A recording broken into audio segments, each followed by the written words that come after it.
Hi everyone, Mariana Corzo here with Praise the Way Music. In today's video, I'm going to teach you how to play comfortably with your pinky and feel confident about it.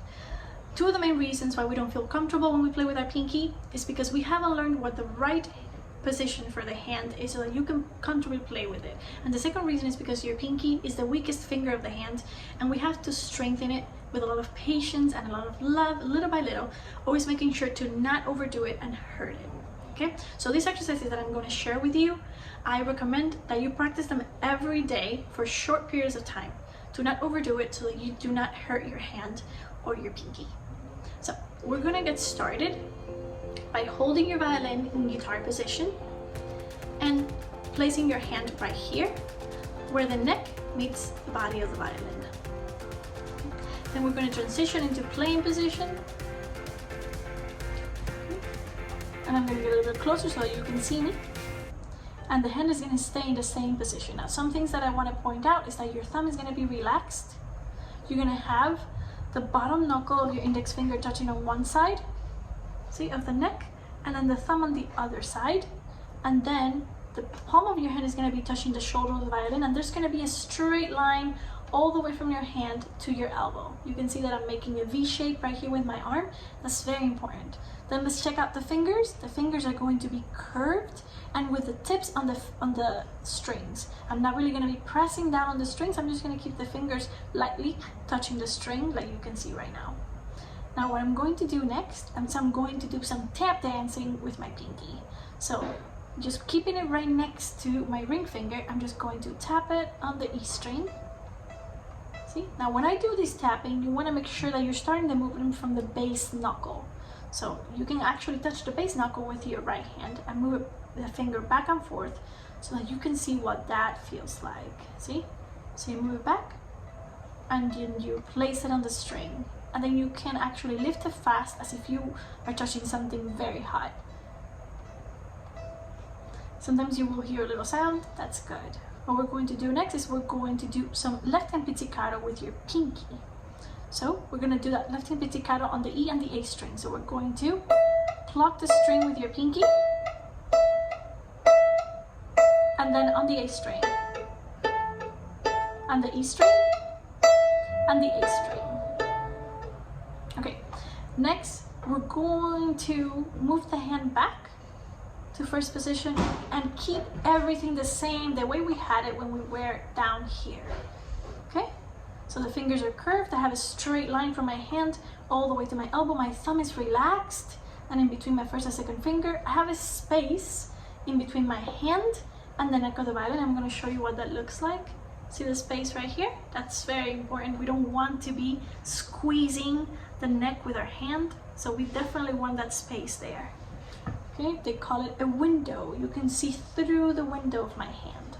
See, you can also see that all of my fingers are curved, including my pinky. So I'm going to do the same thing. I'm going to tap with my pinky next to my ring finger. And I'm keeping it just relaxed and curved. And right now I'm just tapping exactly next to my ring finger. If it's very weak, that's what you want to do. Little by little, then you can start tapping it away from your ring finger.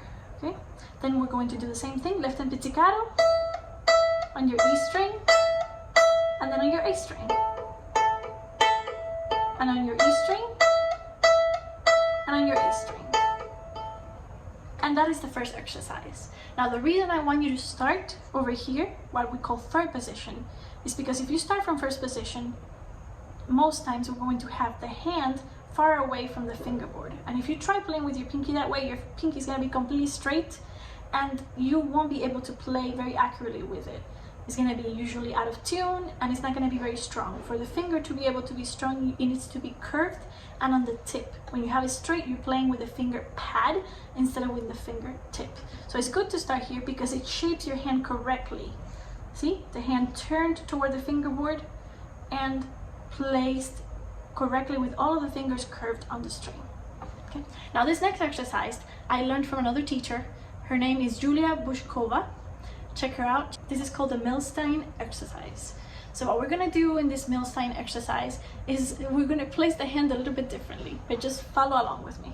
So what we're going to do is we're going to insert the neck of the violin in between your first and second finger. So right here, okay, right where your second tape is, okay, because we're gonna be staying in second position. Second position is when you play the second note of any string instead of with your second finger, with your first. Okay, so we're going to insert the neck right there. The thumb is gonna be on the side, okay, kind of high up here, and then we're going to place these 3 fingers on your A string under tips as much as we can. Now my fingers are not as long, so they're not gonna be exactly on top of the string, especially my second finger, but that's just because my fingers are not very long. Okay, so once you're in this position, you want to check again that your hand is in a straight line with your arm. You don't want to see your hand bending forward like this. You want to check that your thumb is relaxed, that all of the fingers are soft and relaxed as well. And then keeping the pinky next to our ring finger, okay, we're gonna tap it. Same thing we were doing before. Okay, tap it exactly next to it, and then tap it away from it when you feel that it's a little bit stronger. And again, we're moving from the bass joint, just like we talked about before. Okay, now let's check intonation so that we can do this with the bow. You want your second finger to be on the second tape to produce the sound of a C sharp. If you don't know what a C sharp sounds like, use a tuner, a tuning app, or a keyboard. Okay, so let's check mine. Okay, that's in tune. If yours is not in tune, you have to either move your whole hand forward or your whole hand back. If you have tapes, it's much easier. See, mine right now is not in tune, so I'm gonna move my whole hand forward until it's perfectly in tune. And then my ring finger is gonna be on the 3rd tape, and my pinky is not really gonna be on the 4th tape yet, especially if your pinky is very weak. I'm gonna put it exactly next to my 3rd tape to make an E flat. Okay, so it's gonna sound like this.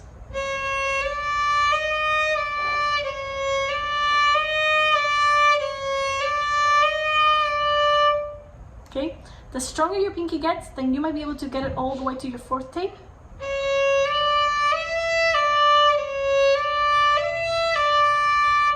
Okay, and you want to do this very slowly.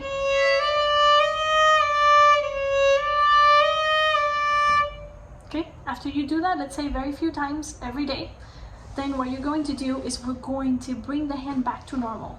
So we're going to slide the index finger under the neck, back to normal, and then slowly slide the thumb back to its normal position in between the 1st and 2nd finger. And I'm gonna keep everything else the same. Let's see that again. So these 3 fingers are gonna stay the same. I'm just going to slide my pointer under the neck and then slide back my thumb. And then I'm gonna play the same thing.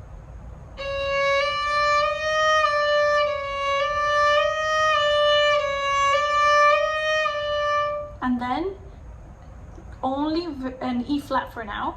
When I feel very confident and my pinky is stronger, then I put it up to an E.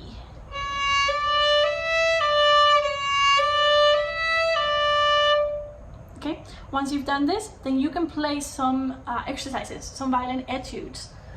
Like for example, this.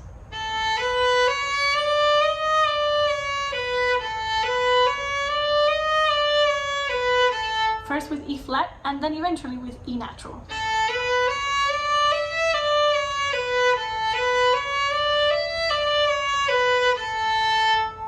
Okay, and these are my tips for you today. Remember to like this video and subscribe if you want to see more videos like this.